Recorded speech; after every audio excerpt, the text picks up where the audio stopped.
Vamos. Hay que mantener el perfil. El día de hoy, siéntense, por favor. Le pedimos al general Oscar David Lozano Águila, que es el responsable del Tren Maya, que viniera el día de hoy a la mañanera para que nos pueda explicar lo sucedido el día de ayer. Entonces, primero tendríamos la exposición del general y después están aquí con nosotros la Comisión Nacional del Agua. Está Efraín Morales, que es el director general, el ingeniero Aarón Mastache, que es subdirector general de Infraestructura Hidroagrícola, y Heriberto Montes, que es gerente de aguas superficiales de Conagua. Ellos nos van a platicar de un programa único, importantísimo, que es la tecnificación del riego agrícola, que ya inició, un trabajo muy importante de generar pues acuerdos con los distritos de riego, y es histórico porque nunca se había hecho un programa así en nuestro país. Se va a recuperar agua de riego para distribuirla principalmente para el consumo humano. Bueno, entonces primero el general Águila y después Conagua. Adelante, general. Con su permiso, señora presidenta, muy buenos días a todas y a todos. Agradezco sinceramente la oportunidad de dirigirme a ustedes para informar con total transparencia lo sucedido el día de ayer, 19 de agosto del 2025, en la estación Izamal, Yucatán. En ese sentido, me permito comenzar con lo más importante. Todas las pasajeras y todos los pasajeros de los trenes 304 y 307 involucrados en este percance se encuentran bien. La seguridad de cada persona que viaja con nosotros es y seguirá siendo nuestra prioridad absoluta. Si me lo permiten, van a ser cuatro láminas que voy a explicar. Más adelante, en la siguiente, si me ayudan, por favor, voy a platicarles cómo se dio la secuencia del hecho, cómo se activaron los protocolos de seguridad y el programa interno de protección civil, cómo atendimos a los pasajeros y cuáles son las conclusiones a las que arribamos después de la revisión de lo que sucedió el día de ayer en Izamal. Primeramente, quiero explicarles gráficamente, si me permiten el micrófono para… Gracias, me siento un poquito más cómodo estando así. En la siguiente lámina, por favor. Aquí quiero que vean cómo se da los movimientos de los trenes. El tren 304 que viene de Cancún toma la vía directa porque la posición del aparato de cambio de vía que ustedes ven en este lado izquierdo, aquí se nota claramente cómo está en posición directa. Y el tren 307 está estacionado en el andén.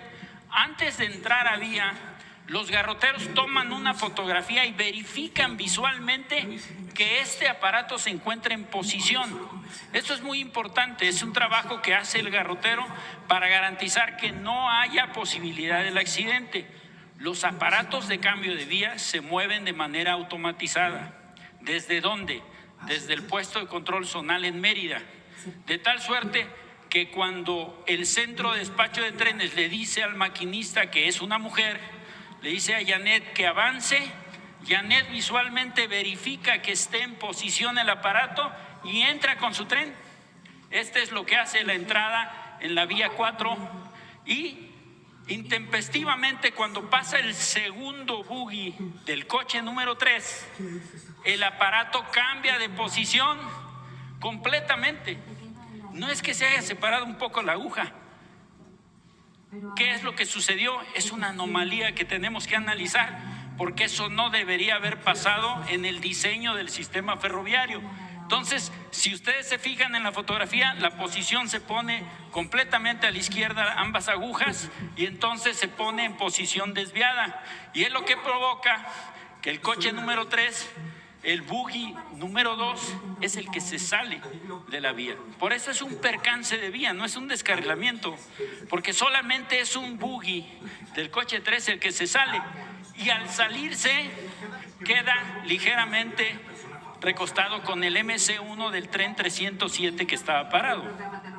Entonces, por eso es que se ve inclinado y el tren, el coche número 4, queda sobre la vía 2 completamente, no sale de la vía, queda completamente posicionado. Ahora, ¿qué es lo que estamos haciendo? En la siguiente lámina, por favor. La seguridad de los pasajeros, como lo dije, es el factor más importante para el Tren Maya. Inmediatamente después del incidente se aplicaron los protocolos de seguridad. La maquinista, al sentir el jalón de desacople de la vía, aplica el freno de emergencia, como está previsto. El freno de emergencia funciona inmediatamente y detiene el tren. Al momento que ella se percata del jalón, los pasajeros sin afectaciones y ni lesiones. El personal a bordo del Tren Maya y la Guardia Nacional están capacitados para atender situaciones de crisis. Ellos fueron los que se encargaron de bajar y evacuar a todos los pasajeros. En el tren número 307, que estaba en el andén, se evacuó en 7 minutos. El tren 304, que estaba sobre la vía principal, teníamos que bajarlo a los pasajeros con escaleras de emergencia, los bajamos a la vía y los evacuamos por el andén contrario. La totalidad de los pasajeros se hizo con eficiencia. Asistimos a los pasajeros con transporte alterno y un tren especial. No hubo afectación en los servicios o corridas del día. No interrumpimos los servicios. Los servicios continuaron. El siguiente tren estaba programado para pasar a las 16:20, pasó a las 17:05. Hubo un retraso exactamente de 45 minutos. O sea, seguimos las operaciones, activamos de manera inmediata la Comisión Dictaminadora de Accidentes Ferroviarios de Tren Maya y también reportamos a la Fiscalía General de la República para que los peritos vinieran a hacer una evaluación de los daños y a verificar cuáles fueron las causas del percance de vía.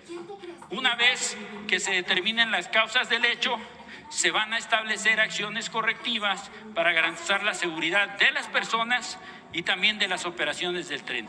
En la siguiente lámina, por favor. Para dar continuidad al servicio de estos 261 pasajeros que viajaban en los 2 trenes, realizamos estas acciones. La Guardia Nacional auxiliaron a todos los pasajeros aplicando los protocolos de seguridad y el programa interno de protección civil de la estación Izamal. Las 34 estaciones, las 8 bases de mantenimiento, los 3 talleres, las 6 cocheras y todos los edificios de Tren Maya tienen un programa interno de protección civil aprobado por la Coordinación Nacional de Protección Civil. Activamos el plan de transporte de pasajeros, suministramos bebidas y alimentos a las personas que lo requirieron. 67 pasajeros nos dan un voto de confianza, porque no se quisieron ir en autobús a Cancún. Dijeron, nosotros vamos a esperar un tren, queremos seguir en el tren. Y desde Izamal implementamos un tren especial, el 303, y esos 67 pasajeros se fueron a Cancún en el tren. 83 pasajeros se fueron en autobuses de Tren Maya al centro de Izamal, 110 también en autobuses del tren se fueron a Mérida, y uno en particular, una mujer de nombre Amanda, me dice, yo tengo que volar a Brasil y necesito llegar al aeropuerto de Cancún. Ella ha utilizado el tren para viajar en varias ocasiones y me dice, yo siempre he tomado este tren y he llegado a tiempo. Estaba desesperada. La llevamos al aeropuerto de Cancún y llegó con 40 minutos de anticipación y afortunadamente se fue, porque si no hubiera tenido que pagar una penalidad de 35,000 pesos que ya había instruido que se le pagara en caso necesario. Tren Maya garantizó que estos 261 pasajeros llegaran a sus destinos a pesar del percance. Quiero decirles que la operación de Tren Maya no solamente participamos los que trabajamos en la empresa. Tenemos un equipo de 80 asesores especialistas de empresas extranjeras que tienen muchísima experiencia en el manejo y la operación de trenes de pasajeros en España y en Francia, y trabajan con nosotros. Además, hemos transportado 1,536,000 pasajeros En el tiempo que llevamos en operación, hemos brindado 7,975 servicios de manera exitosa. 2 son los que no hemos podido concluir y pudiéramos sumar, como estos fueron 2 trenes, decimos que son 3. Hemos recorrido casi 3 millones de kilómetros con nuestros trenes y el día 17 de agosto logramos ya subir en un solo día 7,124 pasajeros y estamos haciendo para llegar por los 8,000. Estoy seguro que conforme al plan que tenemos de operación, vamos a lograr alcanzar los 13,000 pasajeros por día que tenemos programados para alcanzar el punto de equilibrio.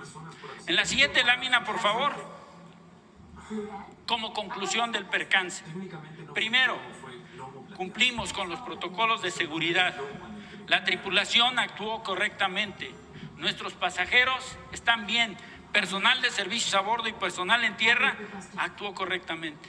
Olvidé mencionarles, una de nuestras empleadas que trabaja en servicios a bordo, después de que evacuó a todos los pasajeros, los 50 minutos del tren 304, pues ella está embarazada con 20 semanas de gestación y la tuvimos que llevar al hospital a que la revisaran porque estuvo bajo el sol tratando de evacuar a los pasajeros, cumplió con su deber y bueno, la llevamos al hospital del IMSS de Izamal y después la trasladamos al hospital del ISSSTE de Mérida, en donde se encuentra bien, afortunadamente, sin ningún problema.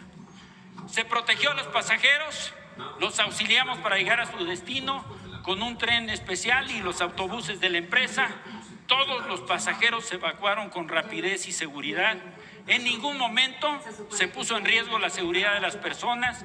Por medio de esta comisión dictaminadora de accidentes de Tren Maya y las autoridades competentes en las que se incluye la Agencia de Trenes y Transporte Público Integrado, van a participar para realizar la investigación y determinar qué es lo que pasó. ¿Por qué ese aparato de cambio de vía durante el paso del tren se mueve completamente a posición desviada si estaba en directa? ¿Esto va a tardar? Necesitamos analizarlo, necesitamos saber por qué sucedió. Para garantizar que no se repita una situación similar, ¿qué es lo que estamos previendo como medidas iniciales? Colocar una sujeción mecánica, lo que llamamos bridas o clamp, en los aparatos de vía para evitar este movimiento anómalo o no autorizado. Porque con los motores de aguja que son 5 en un cambio de vía, empujan la aguja y la colocan, la acoplan en la vía y aseguran de manera mecánica que no se mueva. Por esa razón los trenes pasan con seguridad. Aquí lo que pasó es que los 5 motores de aguja se accionaron para regresar a la aguja durante el paso del tren a posición de desviada y por eso es que se desvían esos 2 coches. Solamente se salió de la vía un buggy. Cada uno de los trenes tiene 2 buggies. Cada uno de los coches, el coche 1, 2, 3, 4 tienen 2 buggies. De los 8 buggies, solamente 1 se salió de la vía. El segundo del tren del coche número 3 que vimos en el esquema. También estamos tratando de establecer un segundo mecanismo de comprobación de acople por medio de un dispositivo mecánico que tendremos que trabajarlo con la empresa Voestalpine y Alstom, que son los responsables de la instalación de los sistemas de seguridad y de circulación ferroviaria del Tren Maya. Es cuanto, señora presidenta, por el Tren Maya. Muchas gracias por su atención. Gracias. Adelante, Fra.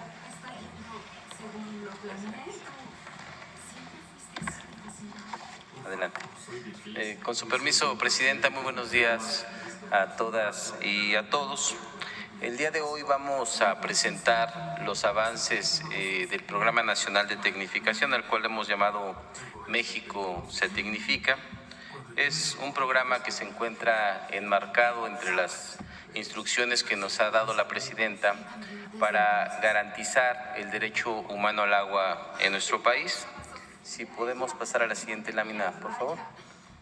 Bien, siempre es importante recordar que una parte muy importante de esta acción radica en que el 76% del agua que utilizamos en el país se utiliza precisamente en el tema de la agricultura. La meta es una meta que no tiene precedentes en la historia de nuestro país, que contempla la tecnificación de más de 200,000 hectáreas. ¿Cuáles son los objetivos de este programa? Por un lado, producir más alimentos con menos agua, y por el otro lado, recuperar alrededor de 2.800 millones de metros cúbicos, que como lo ha mencionado en este espacio la presidenta, representan el equivalente a 3 veces el suministro de agua durante un año para la Ciudad de México.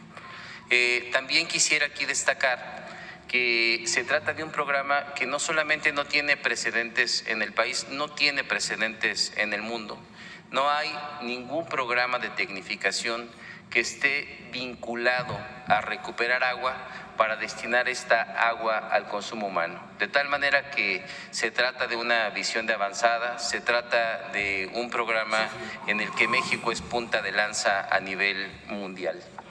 Y la otra parte muy importante que quisiera destacar es que no solamente se trata de un programa innovador en términos de visión, también es un programa con un componente participativo muy importante, porque este programa se ha construido de la mano con los gobiernos de los estados, con los gobiernos municipales, pero quizá el elemento más importante es la participación que han tenido los productores a lo largo de todo el país, quienes han participado de una manera muy activa para la definición de las obras que se van a realizar en cada uno de los distritos de riego. Y también aprovechar este espacio para reconocer el excelente trabajo que están realizando nuestros compañeros ingenieros militares, quienes tienen a su cargo una parte de las obras que se están realizando en distintos lugares del país. Quisiera también cederle el uso de la palabra, si me lo permite, presidente Aarón, para que nos dé un poco más de detalles sobre los avances y los alcances de este proyecto, y al final compartiríamos con ustedes un video que ilustra en qué consiste este programa. Gracias.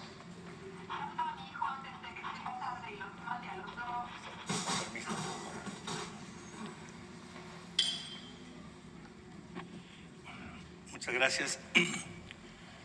Con su permiso, presidenta, primeramente aprovechando la oportunidad para mandarle un mensaje a los productores del campo. Los usuarios de riego de nuestro país son asiduos de esta conferencia mañanera. Saludos, muy buen día. Bueno, con este programa, ¿cuál es la problemática que vamos a atender? Pues ya a nivel técnico son la atención a canales deteriorados que conducen el agua hacia las zonas de riego, canales de tierra, donde se pierde y se infiltra mucha agua, presas derivadoras que están dañadas, atender compuertas que están en mal estado, que se filtra el agua, y también una cosa muy importante es atender un sistema de riego que es como lo que ustedes están aquí apreciando, que es un sistema de riego por inundación, que es agua rodada, donde se pierde muchísima agua por infiltración y por evaporación. Adelante, por favor. Tenemos dos grandes componentes para la tecnificación del riego. Uno es la tecnificación de la infraestructura mayor. ¿Qué es eso? Es toda la infraestructura de conducción del agua que viene de las presas y que va hasta la parcela. Aquí nosotros estamos recuperando hasta el 40% del agua que se conduce desde la presa hasta la parcela. ¿Qué estamos haciendo? Estamos haciendo revestimiento de canales, los estamos entubando también, el agua estamos entubándola, estamos instalando compuertas automatizadas para evitar también pérdidas de agua, y estamos también instalando sistemas de medición, porque lo que no se mide no se controla. Otro gran componente que tenemos es la tecnificación ya en la parcela, ya donde está el propio productor, donde estamos recuperando hasta el 55% del agua. ¿Qué estamos haciendo ahí? Estamos nivelando tierras para que el agua se distribuya de manera homogénea y uniforme. Estamos revistiendo canaletas, estamos instalando tuberías que se le llaman multicompuertas, sale el agua dosificada. Y estamos también utilizando el agua de manera presurizada. Tenemos sistemas de riego muy importantes por goteo, por aspersión y por microaspersión. Adelante. Esta parte yo diría que es como el corazón del programa. Voy a detenerme un poco para explicarlo. Cuando se origina este programa, la idea fue atender aquellas zonas urbanas que tienen problemas de abasto de agua potable. Entonces se definieron zonas de riego que tenemos en distintos lugares del país que están cercanos a centros urbanos donde tenemos problemas de abasto de agua potable. Voy a poner algunos ejemplos. Por ejemplo, el primero que está ahí, el distrito de riego de Pabellón en Aguascalientes, pues está atendiendo todo este trabajo que estamos haciendo con ellos, es recuperando volumen para otorgarla y para darle esta agua a Aguascalientes y su zona metropolitana, por dar un ejemplo, que tiene fuertes problemas de abasto de agua. Los siguientes son los 3 distritos que tenemos en el Valle del Mezquital, en Hidalgo, el 03 de Tula, el 100 de Alfajayucan y el de Jacuba. Aquí, como ustedes saben, la zona metropolitana del Valle de México pues está creciendo de manera exponencial, y sobre todo la zona de crecimiento va hacia el estado de Hidalgo, pero también obviamente tenemos crecimientos muy altos en el estado de México y algo en la Ciudad de México. Esto es también para recuperar volumen de agua para estos lugares. En Chihuahua tenemos 2 distritos de riego, en Delicias y en Valle de Juárez. Me detengo un poco en el Valle de Juárez porque está muy cercano a Ciudad Juárez, que tiene también problemas fuertes de abasto de agua para consumo humano, y vamos a apoyar también con esta recuperación de volúmenes. También tenemos los 2 distritos de riego que estamos apoyando en Sinaloa, uno en el norte, que es el de Río Fuerte y en Mochis, y otro en Culiacán, en la zona centro. Y también destaco el que sigue, que es el del Alto Río Lerma en Guanajuato. Aquí distrito de riego estamos trabajando de manera paralela, también dentro de la Conagua, la construcción de un acueducto que va de la presa Solís a León, que nos va a servir esta agua que vamos a recuperar del distrito de riego para otorgar agua a Celaya, Salamanca, Irapuato, Silao y León. Es decir, aquí inclusive se está trabajando ya de manera paralela para tener el uso de esta agua en el muy corto plazo. Tenemos el distrito de riego de Morelia, también para apoyar con agua a la ciudad de Morelia, el distrito de riego 020. Los 2 distritos fronterizos allá en Tamaulipas para apoyar con agua a las importantes ciudades de la frontera ahí de Tamaulipas con Estados Unidos, Matamoros, Río Bravo, Reynosa. Un proyecto que inició desde la administración pasada con el presidente López Obrador, el proyecto de agua saludable para la laguna, que el agua que viene para ese proyecto se deriva de la recuperación de agua del distrito de riego de la comarca lagunera. Los 2 distritos de riego que están en la zona sur de Sonora, el distrito de riego que está en la zona del río Mayo, el distrito 38, y otro que está en el Valle del Yaqui. Y también tenemos un distrito de riego que abarca todo el estado de Morelos para abastecer de agua a la zona metropolitana de Cuernavaca, Cuautla y Jojutla. Estos son los principales focos de intervención del Programa Nacional de Tecnificación de Riego. Adelante. ¿Qué avances llevamos hasta este momento? Quiero decir que hemos venido trabajando ya desde el primer día de este gobierno, ya llevamos 10 meses en operación y ya tenemos 6 proyectos en ejecución. Los primeros 5, como mencionaba hace un rato, director general, los estamos trabajando junto con el apoyo de los ingenieros militares de la Sedena. Estamos trabajando en los 2 de Sinaloa, en el Río Fuerte, Sinaloa, Culiacán, Mochis y Culiacán. También estamos trabajando ya en Tamaulipas, en los 2 distritos de riego fronterizos, 025, 026, y estamos trabajando ya en Guanajuato, en el distrito de riego 011, y también estamos trabajando, completando la tecnificación al 100% del distrito de riego 01 en Pabellón, Aguascalientes, que es el primer distrito de riego que hubo en nuestro país. Y adicionalmente a estos 6 proyectos, tenemos ya 10 que están en licitación. Es decir, ya muy pronto, algunos este mes, otros en septiembre y otros en octubre, ya vamos a empezar las obras correspondientes. ¿Por qué están estas fechas? Porque hay que recordar que los distritos de riego están en operación. Es decir, estamos tecnificándolos, pero también están produciendo alimentos. Entonces, Tenemos que hacerlo de manera muy coordinada con los productores para que no lastimemos y no afectemos la producción que ellos tienen. Adelante. Adicionalmente, estos lugares, dijéramos, prioritarios, estas zonas de intervención, a nivel nacional, en las demás zonas de riego, el Gobierno de México estamos apoyando con subsidios también para fortalecerlos, tanto en consecución de maquinaria, infraestructura, y estamos otorgando, ya tienen estos recursos, 1.659 millones de pesos, que también cabe resaltar que estos recursos tienen contraparte, es decir, los usuarios ponen la otra mitad y el gobierno del estado, es decir que en este programa podemos duplicar o hasta triplicar los recursos en los distritos de riego adicionales a los donde estamos interviniendo de manera prioritaria. Bueno, la inversión en total, decíamos, son alrededor de más de 60,000 millones de pesos en toda la administración. Muchas gracias. ¿No van a informar del programa?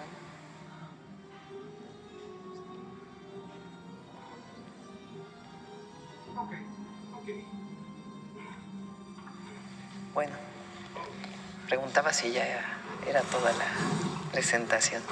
Bueno, esta es la presentación, es un programa muy importante y se ha hecho en colaboración con los agricultores, con los distritos de riego. Más de 60,000 millones de pesos en todo el gobierno para recuperar, vamos a decirlo así, el triple de lo que se consume en un año en la Ciudad de México, para poderlo distribuir a las zonas urbanas para que todas las mexicanas y mexicanos puedan tener acceso al agua. Bueno, vamos con las preguntas. ¿Tienen un video de esto? Adelante. Para tecnificar 200,000 hectáreas de riego agrícola, ¿qué vamos a obtener con esto? Mayor productividad en el campo, es decir, vamos a sacar agua de riego para dársela a la gente, ahí donde hace falta el agua. El Gobierno de México ha puesto en marcha el Programa Nacional de Tecnificación de Riego, único en el mundo, ya que transformará el campo mexicano para aprovechar cada gota de agua y que el ahorro se pueda destinar a consumo humano. En nuestro país, el 76% del agua se utiliza en el sector agropecuario. Sin embargo, de esa cantidad, el 34% se pierde debido a que la infraestructura de riego se encuentra en malas condiciones y casi la mitad de los canales son de tierra, lo que provoca pérdidas por filtración y evaporación. Por eso, nuestra meta es modernizar más de 200,000 hectáreas, superficie mayor al total de la Ciudad de México y el doble de Hong Kong. Con una inversión de más de 60,000 millones de pesos a lo largo del sexenio, fortaleceremos la soberanía alimentaria al producir más alimentos con menos agua. Para lograrlo, ya se realizan obras integrales que incluyen el revestimiento y entubado de canales, el mejoramiento de caminos y el equipamiento de plantas de bombeo. Además, se contempla la reubicación de pozos profundos, la construcción de canaletas y la instalación de sistemas de riego por goteo, aspersión y microaspersión, así como la nivelación de tierras. En total, el programa beneficiará a 225,000 productoras y productores agrícolas, modernizando la infraestructura para ahorrar la mitad del agua que se utiliza en la actualidad. Hasta el día de hoy, ya comenzaron los trabajos en Alto Río Lerma en Guanajuato, en Bajo Río Bravo y Bajo Río San Juan en Tamaulipas, en Culiacán, Humaya en Sinaloa y en Pabellón, Aguascalientes.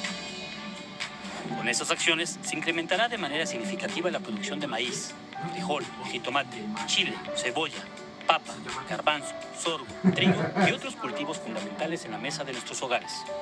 Con este programa vanguardista y con visión de futuro, el Gobierno de México reafirma su compromiso con un campo mexicano moderno, innovador, así como en el uso sustentable del agua para que nuestras hijas, hijos y nietos puedan heredar un país con esperanza y prosperidad compartida.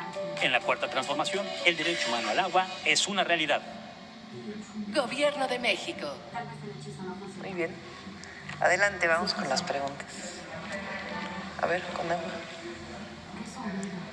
Es como una alerta mágica. Buenos días, Presidenta. Hans Salazar de Noticiero en Redes. A propósito y aprovechando la presencia de pues, los servidores públicos de Conagua, pues quisiera preguntar lo siguiente.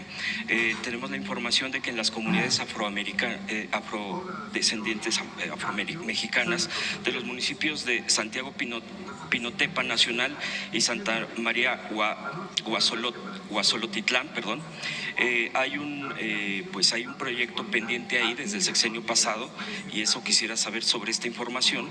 Hay un estudio incluso en el tema de preinversión para la factibilidad de construcción de distrito de temporal tecnificado La Arena, así está denominado. Este proyecto, pues es de hace unos años que no se ha podido concretar de acuerdo a la información que tenemos, y sería la pregunta si se tiene. Esto es como objetivo desarrollar infraestructura hidroagrícola que permita aprovechar técnicas de riego tecnificado y asesorías productivas, y busca mitigar daños provocados por fenómenos meteorológicos extremos como los huracanes que ha habido y que afectaron severamente a la población de esta zona y su cultivo. Pues es una atención para 9,000 hectáreas de cultivos y pastizales. Preguntarles sobre este tema si se tiene contemplado. Sí. Lo que se presenta aquí es donde ya existe riego agrícola. La tecnificación de ahí donde ya hay riego agrícola, en los distritos de riego. Además, hay otros proyectos de posibilidad de incorporar riego agrícola en zonas de temporal. Conagua está haciendo un gran trabajo en lo que llamamos el Plan Lázaro Cárdenas, que incluye esta zona. De hecho, vamos a estar ahí el fin de semana, vamos a ir a Ometepec para instalar el plan de justicia del pueblo Musgo. Esta es parte de esa zona que está entre Oaxaca, o en el límite de Oaxaca y de Guerrero. Entonces, ahí se está haciendo rehabilitación de plantas de tratamiento, en fin, varias acciones que está haciendo Conagua, y consideramos esta que estaba planeada. ¿Le puedo proporcionar la información? Sí, por favor. Dejar la información. Sí.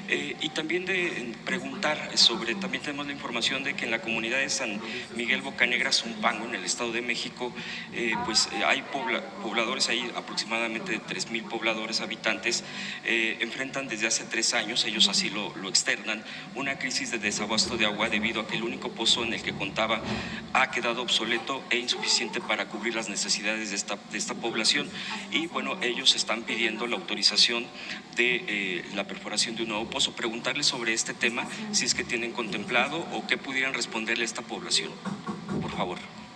Sí, decir que en toda la parte de Hidalgo y de la zona metropolitana del Valle de México estamos desarrollando un proyecto bastante ambicioso que tiene que ver con dotar de agua potable, de obras para prevenir inundaciones y también para el saneamiento del río Tula.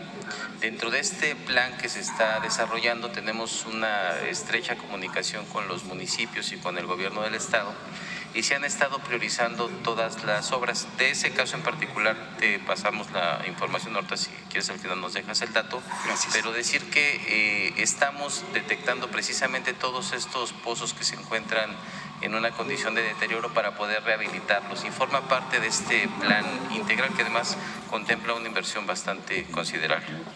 Muchas gracias, director. Le agradezco. Gracias, Presidenta. Y puedo preguntarle de otro tema.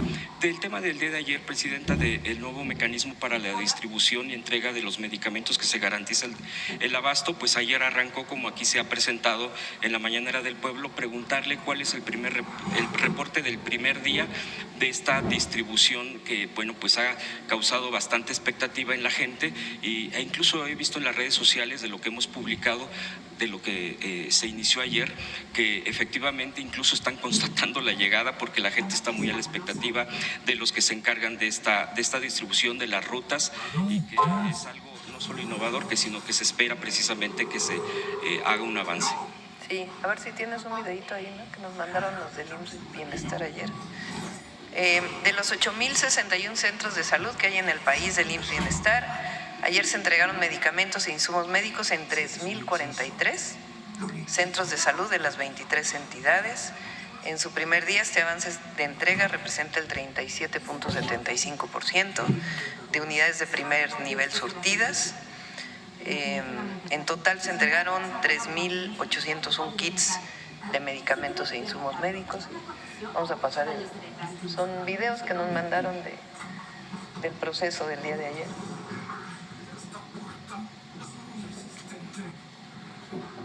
Yo me encargo, terminarán alertando a todo el edificio. Prueba con receta.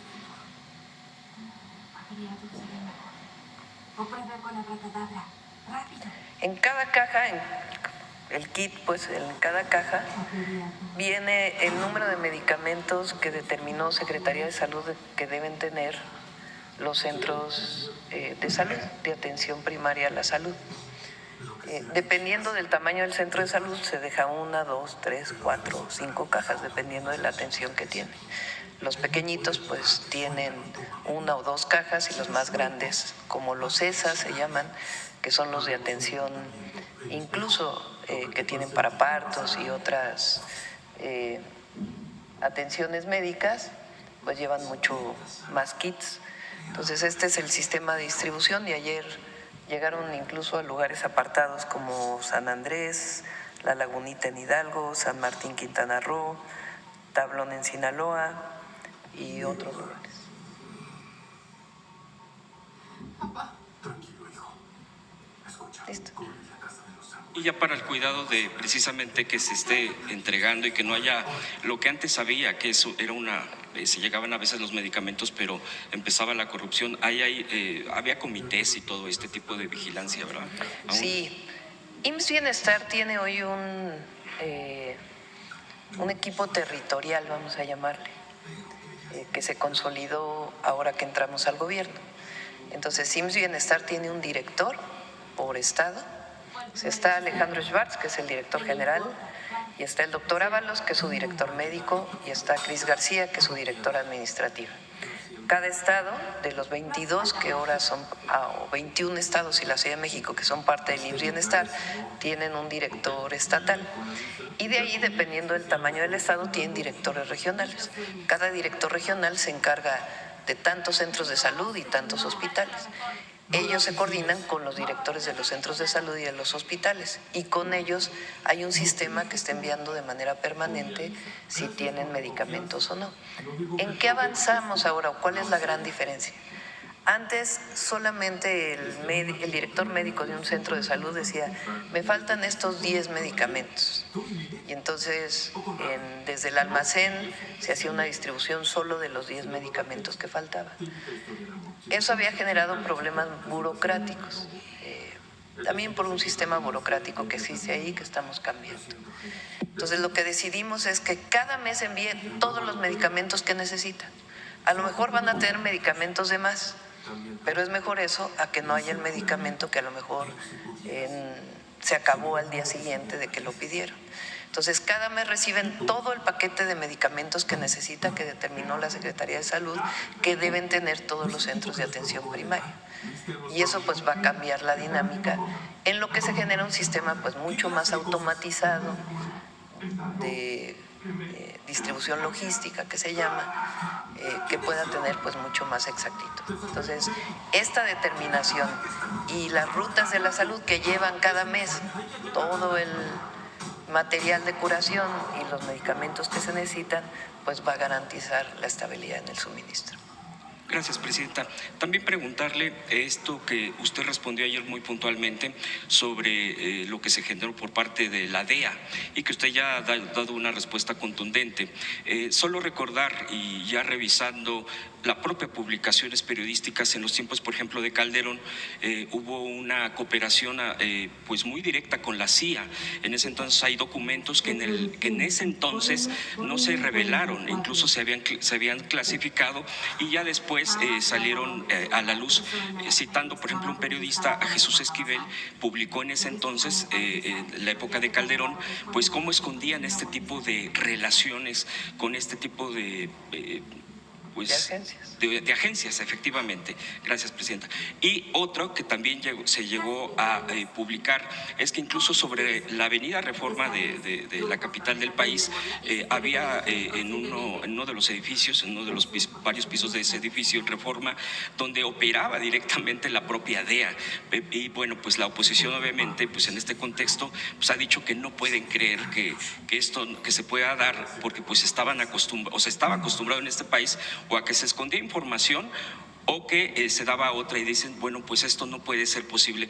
Preguntarle, Presidenta, concretamente, ¿qué vistas y qué respuesta usted daría a esta situación de dudar de que se está defendiendo, se está haciendo respetar la soberanía, y que todo indica que también desde el gobierno pasado del expresidente López Obrador, pues dicen había enojo en ciertas, no sé si personajes o de las propias agencias, por el respeto y las reglas claras que se tenían? ¿Qué hay sobre esto y qué respondería?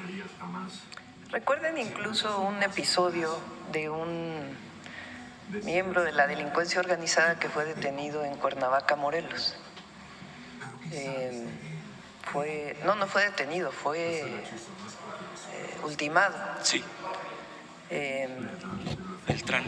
Exactamente. Y sacaron una fotografía del episodio de ese momento.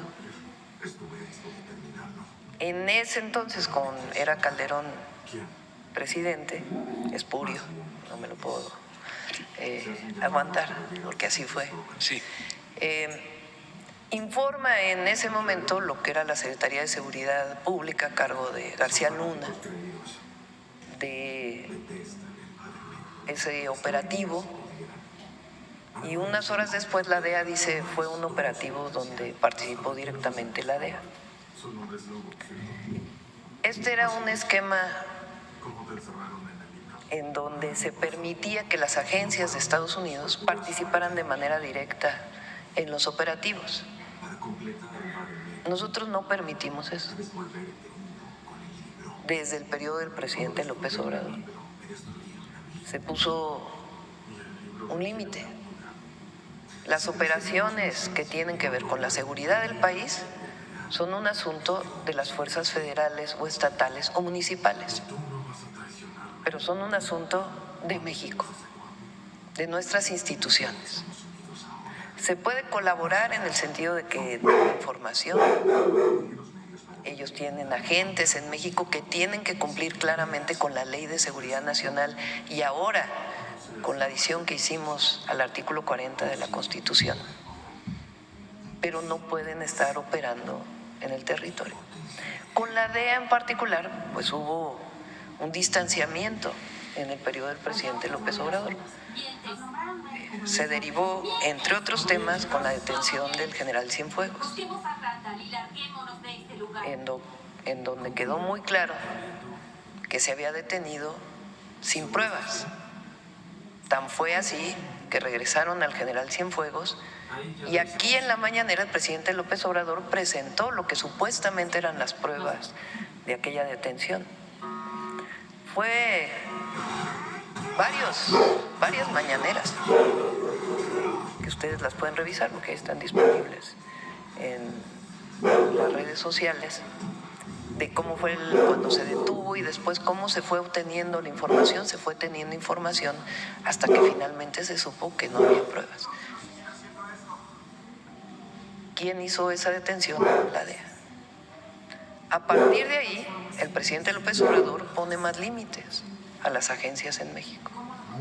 Esos límites continúan en nuestro gobierno.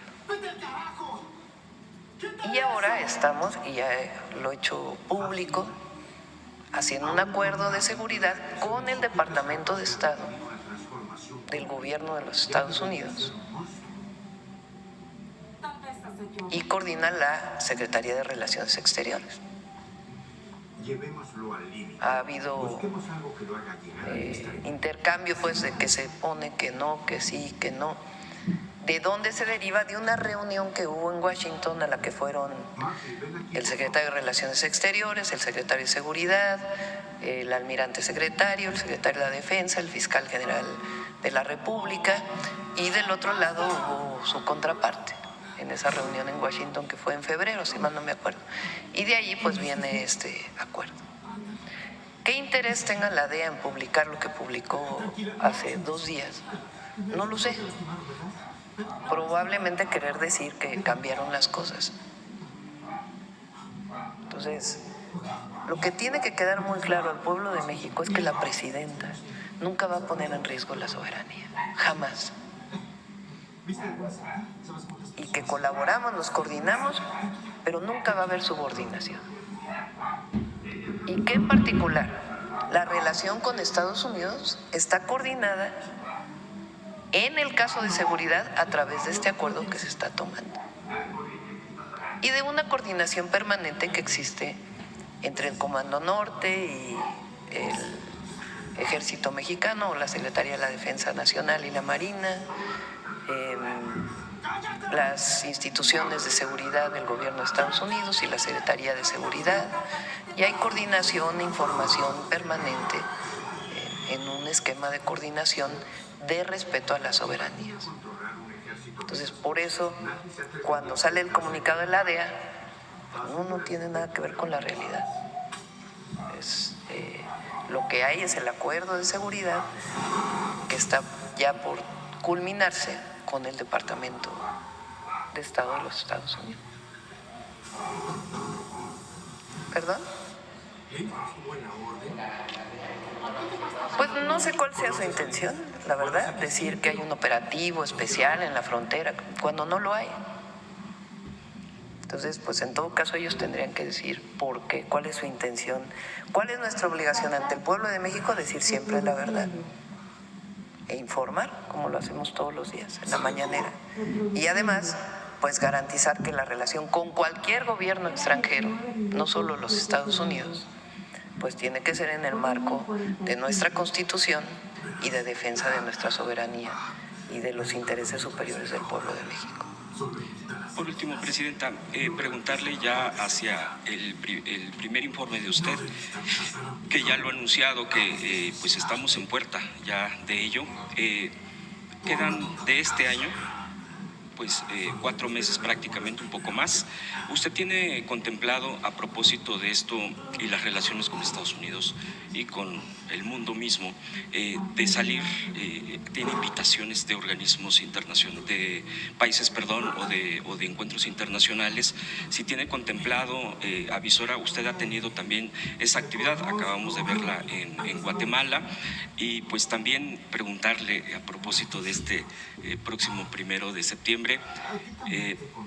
He comentado con algunos compañeros, compañeras de este espacio, pues cómo la hemos visto aquí en la mañanera usted, y la hemos visto mucho más, incluso pues ya los tiempos de la mañanera se han ampliado luego, hay más manejo o sea, pues la hemos visto mucho más, pues del manejo y a gusto en la mañanera. No sé si sea la palabra correcta, pero ¿usted cómo se ha sentido en estas conferencias de prensa que nos parecen, bueno, no solo a nosotros, son claves precisamente para informar al pueblo, para estar en contacto con el pueblo?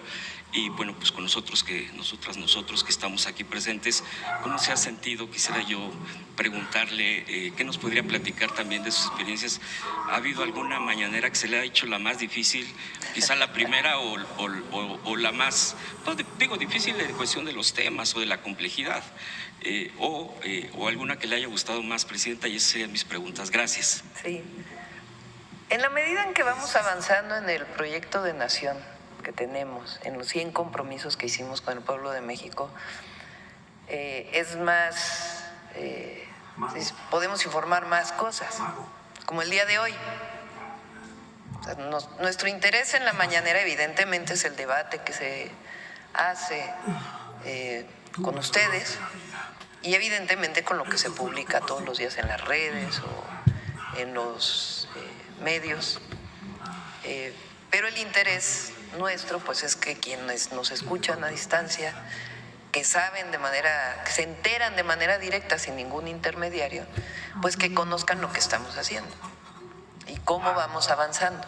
Entonces, en la medida que vamos avanzando, que ya está el tren México-Querétaro en obra, que ya está el tren México-Pachuca en obra, que ya se hicieron las licitaciones para los otros trenes, en la medida que se puede informar que ya está el programa de distritos de riego avanzando, todos los programas, mañana viene electricidad para poder hablar del sistema de transmisión y los avances que tenemos ya en las licitaciones, pues es mucho más fácil, digamos, porque pues ya uno tiene la condición de poder estar informando los avances, ¿no?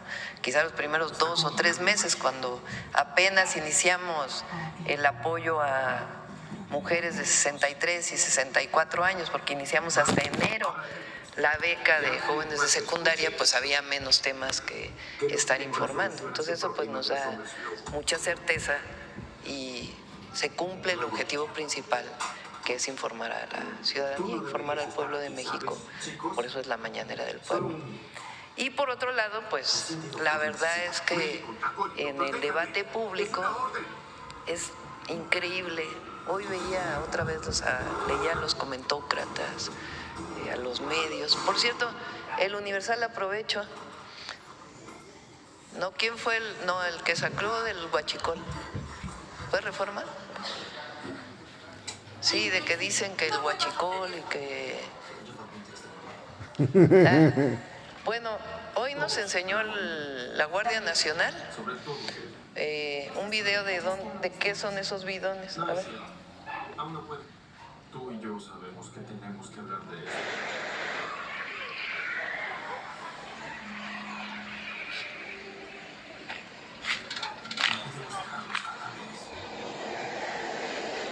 Es agua. O sea, acusan de que la Guardia está cargando gasolina de huachicol, según estas, el Reforma. Y esa es una parada en donde lavan vehículos.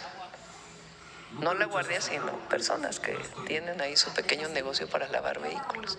Entonces, el lugar donde dicen que está parada la camioneta de la Guardia cargando gasolina ilegal, pues en realidad no tiene nada que ver. Son unos bidones que tienen agua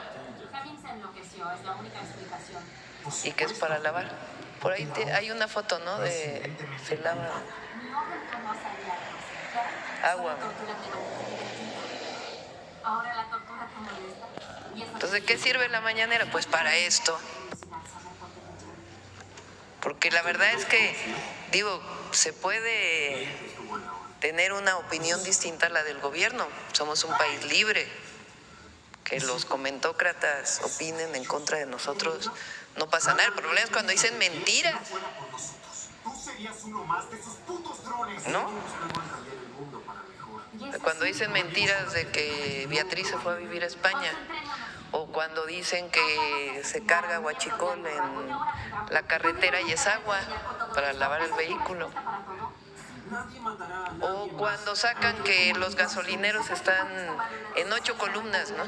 A ver si tienes, por cierto, el desplegado, que sacan que unos gasolineros están en contra del gobierno porque los estamos presionando y que no sé qué, y al otro día salió un desplegado de la mayoría de los gasolineros. No lo había presentado. Vete hasta abajo para que se vea quiénes son los... De todos estos, diciendo no, estamos trabajando muy bien con el gobierno. Entonces, ¿de qué sirve la mañanera? Pues para poder decir que hay mala leche,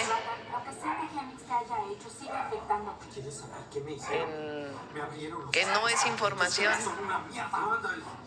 es propaganda utilizando, como dice Miguel Elorza, mentira. Hoy nos toca el detector de mentiras. Gracias. No, pues allá ellos, ¿no? Fíjense, tanto que hay. Ayer, ¿no? Con lo del Tren Maya. Pues ya explicó el general Águila lo que pasó. se hizo un comunicado. No, bueno, pero Perdón por haberte dicho. la andanada, ¿no? Ahí en las redes. ¿Cómo puedes seguir ahí, sabiendo lo Están que son buscando capaces de que... hacer? Así como ustedes pero pues justifican no. el hecho de matar. Sonará estúpido, pero Ah, de la salida, no pienso salir de aquí a diciembre. Vienen, recuerden,